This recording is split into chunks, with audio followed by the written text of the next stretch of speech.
157 pounds. Nate Wachter on the mat for Penn State, and it's going to be Joe Johnston on the mat for Iowa. Johnston 22-11, 15 amateur wrestling news, 12 intermat. And Wachter comes in 10 amateur wrestling news, 9 intermat, coming back from a broken hand earlier in the year. He's worked right through that. He's doing well. This is a must-win for Nate Wachter. This is a toss-up match, but Wachter's the upperclassman. They're ranked similarly, but Johnston's an underclassman, and Wachter's got to step it up in front of the home crowd and get a couple takedowns to control things. Against Ohio State the other night, Thursday night, 3 nights ago, he wrestled a tough match with Anderson from Ohio State, but he wasn't able to finish any of his takedowns, and he lost by 1 point.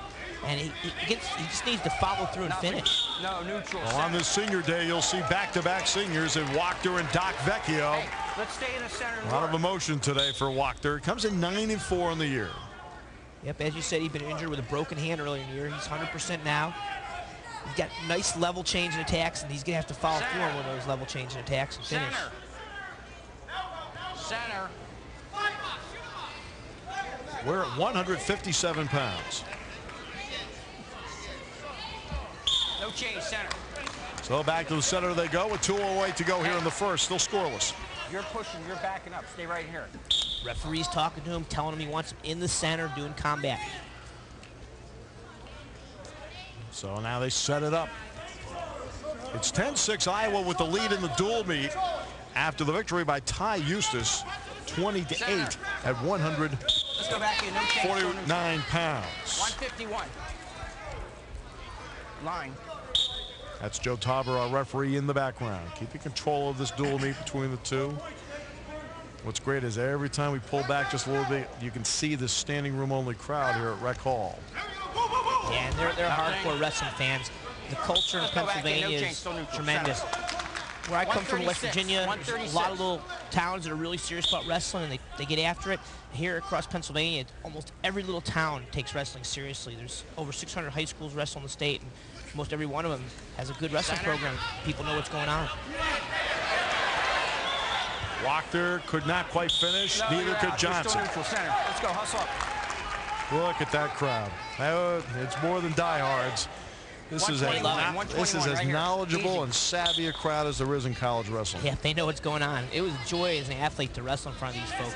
A lot of excitement, just some really memorable moments. Good people, many friends made through the Penn State wrestling community. You talk about that, but you also gave them those moments along with your teammates.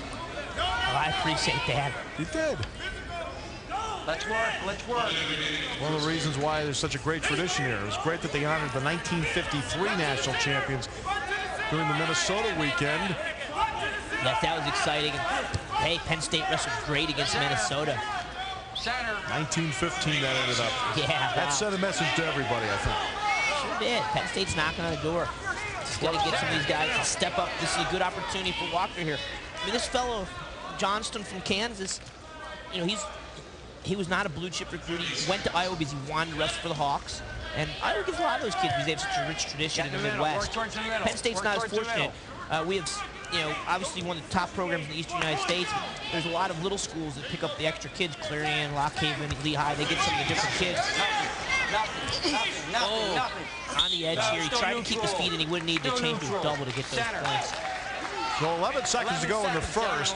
You're right. With the Eastern Wrestling League and so forth, you know, still very much there. There's a lot of competition in this state. The period score I told you about, Steve. Oh, boy. That's good wrestling. You young wrestlers out there watching. That's a great time to score. You always want to score, but you particularly want to score at the end of the period if the opportunity presents itself. And you want to create those opportunities. Well, you can stay up to date on all the action this season in the Big Ten Conference by visiting the official Big Ten website. Log on to www.big10.org.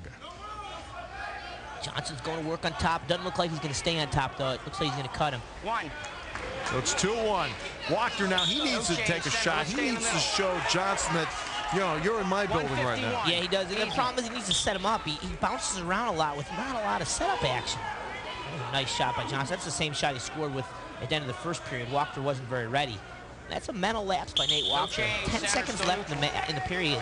He can't give up points, and he let Johnston get in on a methodical double. Of course, you work in the room all the time, but this is only the 14th bout this season for Wachter. Yeah, but he's a senior and he's wrestled all his life. That's critical error on his part. 2-1. Johnston with the lead at 157. Dual meet as Iowa leading 10-6. What I was saying earlier a little bit, it's tough for Penn State. Oh, nice scramble. Nice scramble. Neither one of those wrestlers wants to be there. It's tough for Penn State to get some of the extra kids. You only have 9.9 scholarships to work with. You spread those out among 15 or 20 wrestlers.